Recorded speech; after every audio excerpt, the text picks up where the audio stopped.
የጧት ገበያ መረጃዎችን የምንከታተልበት ሰዓት ላይ ነው የደረስነው። የተወደዳችሁ ተመልካቾች አሚር ጌቱ መረጃዎችን ሊያጋራን ስቱዲዮ ነው። አሚር ቀደም ሲል እየጠቆምከን ነበር ከስራ ዕድል ፈጠራና ከብድር አቅርቦት ጋር የተያያዙ ጉዳዮች እንደሚኖሩ አጋርተናል። በሰፊው እየጠበቅን ነው። እሺ መረጃዎችን እንግዲህ ይያለው ቀደም ሲል እንዳላችሁት ወደዛው እንሄዳለን። እሺ አመሰግናለሁ። በድጋሚ እንደምናደራችሁ ክቡራን ተመልካቾቻችን አሁን ከአዲስ ቀን የጧት ገበያ መረጃዎች ወደ እናንተ ይደርሳሉ። መረጃዎችን ወደ እናንተ ያደረስኩ አሚር ጌቱ አብሬያችሁ ቆይታ አድርጋለሁ። በዚሁ ወደ ቀዳሚው ጉዳያችን እናልፋለን። ኢትዮጵያ ሰፊ የቁም እንስሳት ሀብት ያላት ሀገር መሆኗ ይታወቃል። ዘርፉ ለሀገሪቱ ኢኮኖሚ የሚያበረክተው አስተዋጽኦ ግን ያላትን ሀብት ያህል አለመሆኑ ተደጋግሞ ይነገራል። አሁን ደረጃውን የጠበቀ የቆዳ ምርት በጥራት በማምረት ለውጭ ገበያ የሚያቀርቡ ተቋማት ብቅ እያሉ ነው። ሪፖርተራችን መቅደስ እንዳለ ከነዚህ ተቋማት መካከል የአንዱን ተሞክሮ ቃኝታለች። እንከታተላት።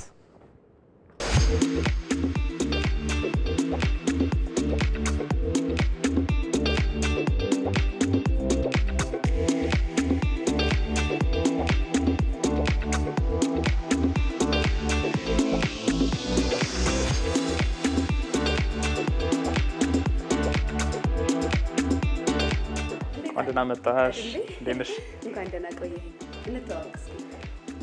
እንተዋወቅ። ሱሌማን እባላለሁ። አሁን ያለነው የፈለክ የቆዳ ወርክሾፕ ላይ ነን። እንኳን ደህና መጣሽ። እኛ አሁን የቦርሳ አሁን ኮሌክሽን እየሰራን ነው።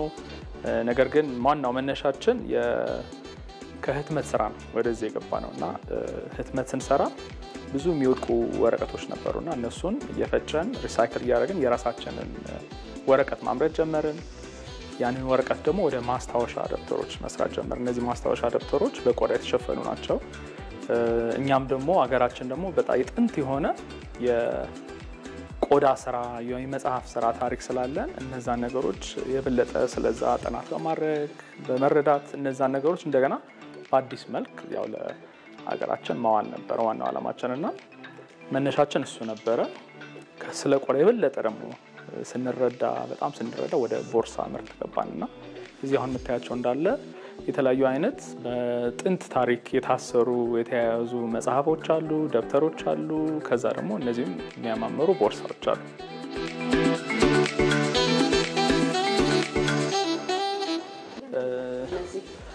ለስለስ ያለ ይመስላል ይያሉ። ጥሩ ጥያቄ። አሁን ለምሳሌ የበሬ ቆዳ ነው። የበሬ ነው።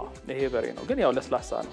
የበሬም ቆዳ ይሁን ቀጠን ተደርጎ መመረት ይችላል፣ ወፈር ተደርጎ መመረት ይችላልና ያው እንደ ትዕዛዝሽ ነው። ግን በብዛት የፍየልና የበግ ቆዳዎች ቀጠን ለስለስ ይላሉ። ይሄ ግን የበሬ ነው። ይሄ እኛ የምንጠቀመው የበሬ የፍየልና የበግ ቆዳ ነው። ግን ያው ገበያ ላይ አንዳንድ ጊዜ የተለያዩ አይነት የእንስሳ ቆዳዎች ይጠቀማሉ። ያ ግን እነዚህ ሶስት ላይ ነው ትኩረታችን።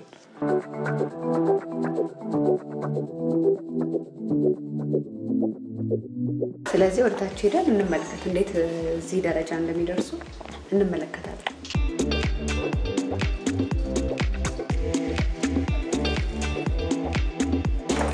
እንዴት ናችሁ? ደህና ናችሁ? እሺ ያው እንግዲህ ይዤላችሁ መጥቻለሁ።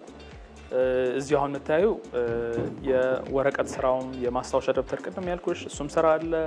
በተጨማሪም ደግሞ የቦርሳም ዝግጅት ምናምን እዚህ ይታያል። እዚህ ጋር ግን ዲዛይን ስትሰሩ የሚተራርፈው እንዴት ነው የምታደርጉት? ነው እንዳይተርፍ ነው የምታደርጉት? በተሻለ መጠን አሁን ማስተዋልሽ ገርሞኛል። ግን እዚህ አሁን እሱ ጥግ ጋር ነው የጀመረው ብዙ ውዳቂ እንዳይኖረው ማለት ነው። ይሄን ይቆርጥና ቁርጥራጩን ደግሞ እኛ ገጣጥመን የተለያዩ አይነት ቦርሳዎችን እንሰራበታለን። እሱንም እናየዋለን። ቁልፍ መያዣ፣ ትናንሽ ዋሌቶች ይሰሩበታል። ስለዚህ ምንም የሚጣል የለም። የሚጣል የለም። እነዚህ እዚህ ላይ እንደምታዩ መሀል ላይ የተለያዩ ቅርጾች ማስገባት እንችላለን ማለት ነው። አሁን እዚህ ጋር የምናስገባው እችኛዋን ዲዛይን የከበሮ ቅርጽ አላት። ታያለሽ። አሁን ትክክል ቁሳቁሶች አሉ። ልክ ነው። ግን በእጅ የሚሰራ አይመስልም። እዚህ ጋር ጥንቅቅ ያለ ነው። ምንም ነገር የተዛነፈ ነገር የለውም። ትክክል።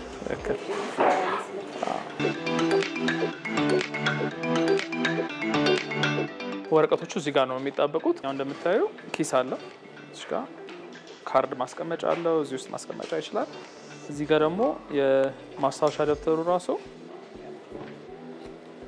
እዚህ ውስጥ ይገባል ማለት ነው። አይጣልም። ልክ ተጠቅመን ስንጨርስ ወረቀቱ ይወጣና ይሄ ይቀመጥና ደግመን እንጠቀመዋለን ማለት ነው። ይሄም ብሪፍ ኬስ ነው። ላፕቶፕ መያዣ ቦርሳ ነው። ስለዚህ እነዚህ አሁን ተቆራርጠዋል። ይሄኛው ከዚህ ጋር ከስፖንጁ ጋር ይጣበቃል መጀመሪያ። ሁለቱን እናጣብቃለን። ትክክል። ግን ልሞክረው ግን እንደው እንዳላበለሽ ምንም ችግር የለውም። ምንም አትጨነቂ። አሁን ዙሪያውን ይሄን ማስቲሽን ማጣበቂያውን ዙሪያውን ትቀቢዋለሽ ሳይበዛ። ችግር የለውም።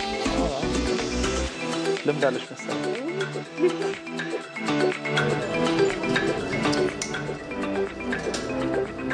አሁን ዝግጁ ነው። ስለዚህ አሁን ይሄ ለላፕቶፕ ይሆናል፣ ለተለያዩ ነገሮች ማስቀመጫ ይሆናል፣ ለገበያ ዝግጁ ነው። ይሄ አሁን በቃ ወደ ስራ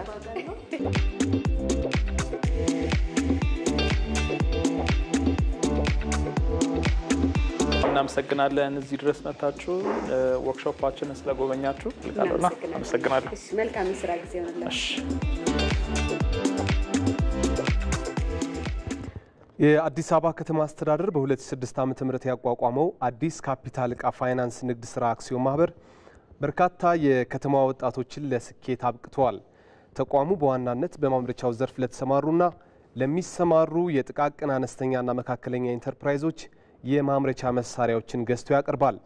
ሪፖርተራችን ኤዶም አማረ ከተቋሙ ባገኙት ድጋፍ ለስኬት ከበቁ ነዋሪዎች መካከል አንዱን አናግራለች። ከራሱ አንደበት እንከታተለው።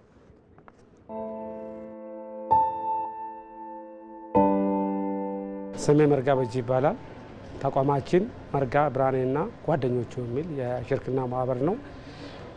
የኔ ስራ ድርሻ የተቋሙ ስራ አስኪያጅና ባለቤት ከአንዱ ሼር ሆልደር ባለቤት ነኝ። እኛ የምናመርተው ትልቁ ነገር ምስማር ነው። ከ5 ቁጥር እስከ 15 ቁጥር ያሉትን በየደረጃ ያሉትን ምርት ነው የምናመርተው ማለት ነው። ባንክ ሰራተኛ ነበርኩ። የአይዲያውን ክሬት ያደረኩት እኔ ነኝና አብዛኛው ጊዜ ባንክ ላይ ሲሰራበት በነበረ ጊዜ ሰው ብድር አካባቢ እጄ ሳይ ኢንዱስትሪ ላይ የሰሩ ሰዎች ሰክሰስፉል ይሆናል፣ ለምንድን ነው የማልሰራ የሚል ነገር ነው ኢኒሼቲቭ ወስደን ከመንግስት ጋር ያለውንም መስሪያ ቦታንም ጥያቄ ብድሮች እንዴት ይመቻቻሉ ብጠይቀን ከዛ ሞቲቬት አድርገን ጓደኞቼ ጋራ ወደዚህ ስራ መጣ። እኔ ከረባት አድርጌ ባንክ ላይ ነበርኩት። አሁን ያለንበት ደግሞ ኢንዱስትሪ ነው። ኢንዱስትሪ ዋጋ ያስከፍላል። ዋጋ ከፍለን ማድረግ አለብን ብለን አደረግነው። እግዚአብሔር ይመስገን አሁን ጥሩ መስመር ላይ ይዘናል።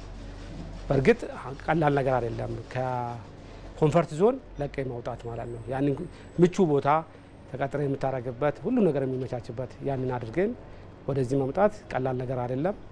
ግን ያው መወሰን ይፈልጋል። አሁን መወሰን ስለ ሁሉም ሰው መወሰን በቃል ሊል ይችላል። ግን የምትነዳው መኪና መሸጥ ይኖርባል። የምትኖርበትን ቤት ሊሸጥ ይችላል። አቅደን መስራት ያስፈልጋል። ያን ካደረግን ግን እንወጣለን ከዛ ውስጥ። እኛ ምንም ያን ያለ ቻሌንጅ አለ። ያንን አሸንፈናል። ምንም አይነት የሚጨበጥ ያን ያህል ካፒታል አልነበረንም። ቦታ ጥያቄ ያቀረብን ተደራጅተን ቦታ ካቀረብን በኋላ እጃችን ያለችው ነገር በጣም ጥቂት ብር ነች። በጣም አሁን ከሚገመተው በታች። ከዛ በኋላ ጥያቄዎችን ወደ ብድር ተቋማትን ተመላለን። ባንኮችን አላገኘንም። ቦታውን ከተረከብን በኋላ ይህንን ቦታ ተረክበን ከዛ በኋላ አዲስ ካፒታል ሄደን ማሽነሪ ሊዝ ማግኘት አለብን ብለን ፕሮፖዛላችን ይዘን ፕሮፖዛል ይዘን ከሄድን በኋላ እነሱ አክሴፕት አደረጉን። ኦኬ 80% ብድር እንሰጣቸዋለን። ፕሮፖዛላችንን አቀረብን። አምጡ አልተባልን። ፕሮፎርማ አቀረብን። እግዚአብሔር ይስጣቸው ሰጡን። እነሱ 2.8 ነው የሰጡን ብድር። የዛን ግማሹን አይደል ከፍለናል። አሁን አለችው ተቀበልነው 2 ዓመት ተኩል ነን። ትንሽ ቻሌንጅ ያደረገን ስራ ማስኬጃው እኛ ምስማር ስንጀምር የዛሬ 3 ዓመት እንደዚህ ስንጀምር 2 ዓመት ተኩል በፊት የነበረው አንዷ ኪሎ ምስማር በ100 ቤት ያገባ አሁን 100 ምናምን ነው። 1 ኪሎ ብረት ስንገዛ ነበረው 60 እና 70 የነበረው አሁን 140 160 ነው። በዚህ ሌቭል ነው ያለውና ይሄን ካርቶን ስንጀምር 8 ብር ስንገዛ ነበረው ካርቶን ዛሬ 16 ብር ከ60 ነው እየገዛ ነው ያለነው። የሰራተኛ ደሞዝም እንደዛ ነው። ነገሮችን ጨመሩ። ግን እኛም በሂደቱ ውስጥ ነው የመጣነው ማለት ቀድመን ስለጀመር በዛ ውስጥ ነው የመጣ ነው። ምንም ቻሌንጅ አልገጠመንም። አሁን በዛ ላይ በመጣንበት ጊዜ በጣም ስኬታማ ነን። የምናያቸው ግብአቶች ሁሉ በራሳችን ነው ያመጣናለን። ከዚህ የጀመርነውን ወደ ራሳችን አላመጣንም። እዚሁ ነው ኢንቨስት አደረግንበት። እዚሁ ነው ያደገ ያለው። አሁን መስፋፋያ ነው የፈለገን ያለን። ኖርማል የኛ ካፓሲቲ እስከ 1000 ካርቶን ማለት እስከ 5000 ኪሎ ማለት ነው። ከ3000 እስከ 5000 ኪሎ ይመረታል በቀን። መላ ሀገሪቱ ላይ ደንበኞች አሉ። ደንበኞቻችን በአመርነት ነው ኦርደር ቀድሞ ነው የሚሰጡን። ቀድሞ በሰጡን ኦርደር እኛ ደግሞ ለነሱ እናቀርባለን። 2 ሺፍት ነው የምንሰራው። 40 ሰው እኛ ጋር አለ። 40 ሰው አለ። መንግስት በጠየቅነው በዛን ሰዓት ይህን ሰጥቶናል። ስራ ጀምረናል። አሁን 40 ሰራተኛ ፈጥረናል። እኛን ካፒታላችን አድጓል። ከስተመርን ፈጥረናል። ከስተመሮቻችን በዝቷል። ጥያቄያቸው ብዙ ነው። ይህን ኦፖርቹኒቲ ትልቅ ኦፖርቹኒቲ አግኝተናል። ነገር ግን ማነቆ የሆነብን የመስሪያ ቦታ መስፋፋያ ቦታውን ቢያሰፉና ፓወር ቢሰጡን እና የጥሬ ዕቃ አቅርቦት ላይ እሱ ነባራዊ የሀገሪቱ ሁኔታ ነው። እንደ ሁኔታው እንወጣለን። ቦታ ብናገኝ አንደኛ ይሄንን ማነሻችን ነው ምስማሩን አንተው፣ ሁለተኛ ሙሉውን የጥሬ ዕቃው ማምረት አቢሌቱን አምጥተን ይሄንን ሳፋውን ማምረት ነው። አሁን የዓላማ ይዘን ለዛ እየሰራንበት ነው። በመጨረሻም በአዲስ አበባና በሌሎች ከተሞች ያለውን የመሰረታዊ ሸቀጦች ዋጋ፣ የውጭ ምንዛሬ ተመንና ሌሎች ተያያዥ የግብይት መረጃዎችን እንከታተል።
ክቡራን ተመልካቾቻችን ለዛሬ አዲስ ቀን የያዝናቸው የጠዋት ገበያ መረጃዎች በዚሁ ያበቁ። ስለተከታተላችሁን ከልብ እናመሰግናለን።